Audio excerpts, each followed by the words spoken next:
So essentially, just get out of the way, whatever way you can get out of the way. Let them do their job. Don't become a hazard for them. That's what you need to know. The only time you don't have to pull over is if it's a divided roadway. So the freeway, divided highway, where there's a median in between, then you do not have to. All right, move over law. So this is another important part of sharing the road with emergency vehicles. If you're approaching an emergency vehicle on the side of the road, yes, Junior? Don't you have links to the left side? Yes, you need to move over, exactly. So you move over one lane to the left side. If you cannot move over, then you have to slow down. And what it said in that first video is the advisable speed is 20 miles an hour below the posted speed limit. In some circumstances, you might even need to go slower. So any emergency vehicle that's stopped with its emergency lights activated and there's a lane with 2 lanes moving in the same direction, you need to move over. If there's not a lane for you to move in, slow down. If you do not move over, there's a $400 fine that you would be eligible to receive. An important thing to note is it's not just a fire truck, an ambulance, or police car that you need to look for. You need to look for any type of emergency vehicle. So tow truck, fire engine, highway helper, ambulance, any vehicle that has their emergency lights flashing. If there's a car on the side of the road broken down, you should move over if you can, because you don't know where the driver of that car might be either.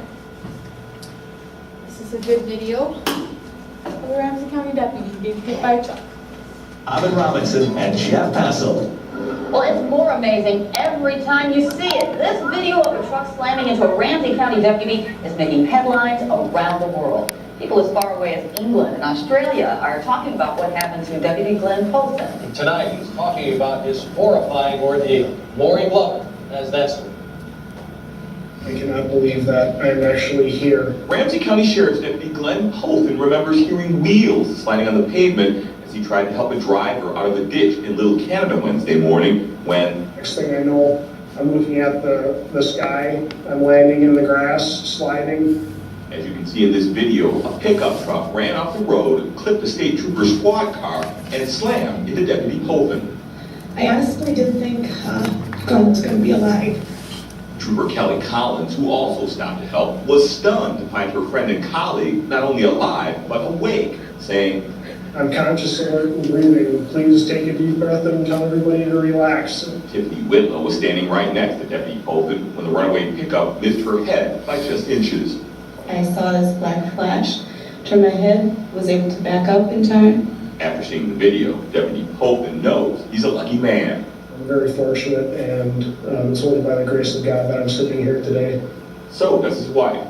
It was difficult to see, but I just thank God he's still here. Other than a patch of road rash on his arm, Deputy Polson wasn't hurt. He hopes what happened to him convinces other drivers to move over whenever they see emergency workers on the side of the road.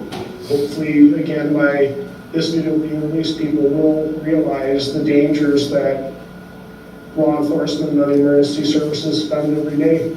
In St. Paul, Maury Glover, Fox 9 News. It could be weeks before investigators know exactly what caused that crash or if the driver should face criminal charges. What do you guys think caused that driver to swerve and hit the deputy? Going too fast, maybe he wasn't paying attention, maybe he was on his phone, maybe he lost control of his vehicle. We don't really know for sure, but that's a good example of why it's so important to actually pay attention to what you're doing and not let things distract you. Oh, there's a little thing left on here that I was going to click again. So, can I just add one Yeah. thing? When you look at that, can I have a clicker for a second? This will help you when you're doing this.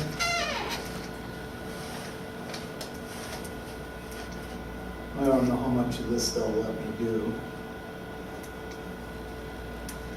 Ivan Robinson and Jeff Passel. Well, it's Stop right there. Every one of you have been assigned as a new peace officer. How many of you are going to write this person a ticket? 1, 2, 3. What's the crime? Doesn't a crime have to have an intent? An intent to commit a crime? Did this car intend to hit the deputy? We don't know. Look at the bigger picture.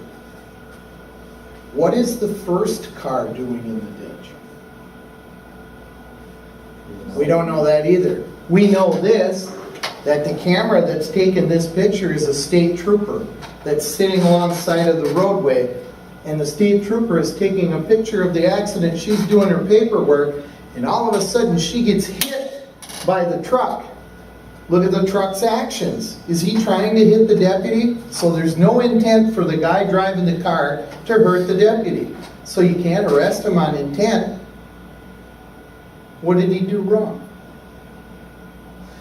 If the state trooper is sitting along the side of the roadway, what do they got activated? They're sitting there. What caused the first car to go into the ditch? Look at the sky. The picture's kind of crummy, but the picture shows that the sky is kind of cloudy.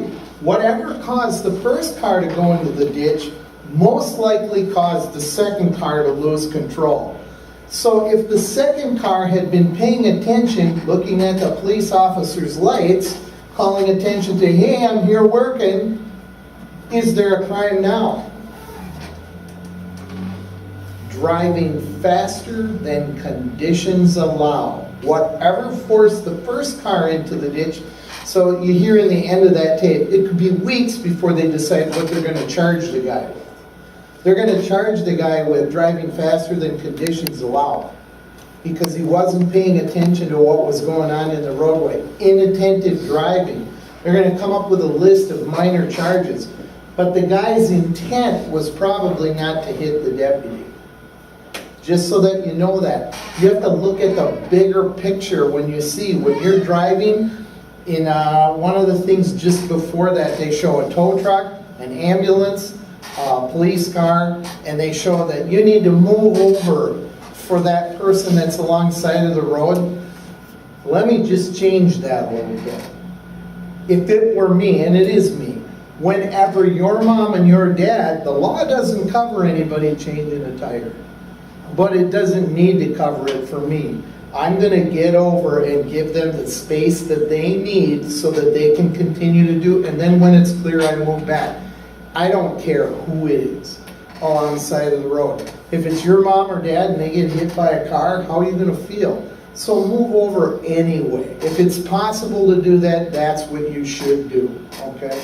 So if there's ever anybody, if it's a bicycle, if it's the guy with his legs sticking out in the road, you want to give them the room to do whatever it is that they got to do. I'll shut up now. Well, I was just going to say, maybe 2 months ago, 2 months ago, my car broke down on the side of the road, okay? I was on 35W southbound, right south of Lexington Avenue, not too far from here. You guys probably know where that is, all right? 70 miles an hour speed zone. My axle blew, okay? So I pulled off onto the right. Now, I had myself and 4 of my kids in the car. So I have 12, 8, 2, and at the time she was 6 months old, okay? And it's winter. And I'm on the side of the road. Now, my dad came and my mom came and she took my kids because we were gonna be there for a little bit. But I had to haul my kids out of my car in the winter on the side of the freeway. Most cars didn't move over. And when the cars pass you at 70 miles an hour and your car sits there, it shakes every time the car goes by. Because that's how fast they're going. And my kids are, they're looking around trying to get their seatbelt off. I said, sit down and put your seatbelt back on. Well, the car is stopped. That doesn't mean we're not about to get hit. Put your seatbelt on and sit down. Because it shook every time. And once I said that, they got a little startled with the motion of the vehicle. And they're like, when do we get to get out of here? So I crawled in the back seat and took my 2-year-old out and brought him out the passenger side because I wasn't going to walk him around. I got out, but I wasn't gonna walk him around and have the door open, undoing his car seat. So, I mean, like Brandon said, if you are able to move over for more than just an emergency vehicle. Because it is scary to be the person broken down on the side of the road. I'm just, this law was created when I first became a police officer. The Ted Foss move over law. I went to Ted Foss's funeral. It was one of the first police funerals I went to. Ted Foss had the squad car parked over on the side of the road. There was another car here. And he got out of his car and he went to go write a ticket. An 18-wheel semi, let's make that a little big, came and drifted over to the side and hit him and vaporized him. There was nothing left. When I went to the funeral, they had the casket. They had his state trooper hat on top of the casket with his picture. They went and picked him up like he was dumped out of a tuna can. Okay? So the state of Minnesota said, you got to do something about this. So now they're teaching troopers, don't go up here. Go over here and talk to them, just so that you have a fighting chance. And they try to make a lane by parking a car here, if that's the trooper car, and they'll have you pull your car over here so that at least there's a lane for them so that they can escape any danger. But you need to pay attention, because people get killed that way, and it happens all over the country, all the time. Okay, do we think we answered these questions? Why are motor vehicle laws important? So we all know what we're supposed to do and what the other drivers are supposed to do. What is the move over law? Who knows? Emergency vehicle. Yep, move over for an emergency. And who else?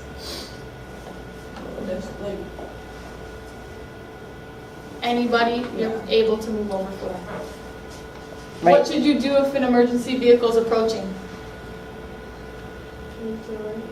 Move to the right and stop.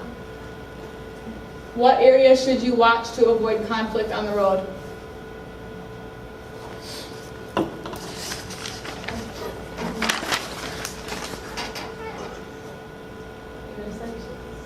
Yeah? Yes. Exactly. Okay. Now we just have to do the traffic stop PowerPoint for my part. And you guys get Brandon back.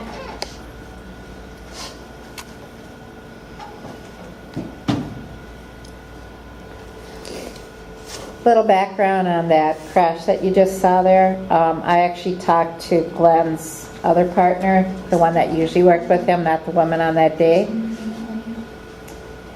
And the guy that hit him was looking at the crash scene on the side of the road. And generally, your car tends to go where you look. And that's why he drifted over. And it had been raining for, I think they said like 2 weeks straight. So the grass was saturated.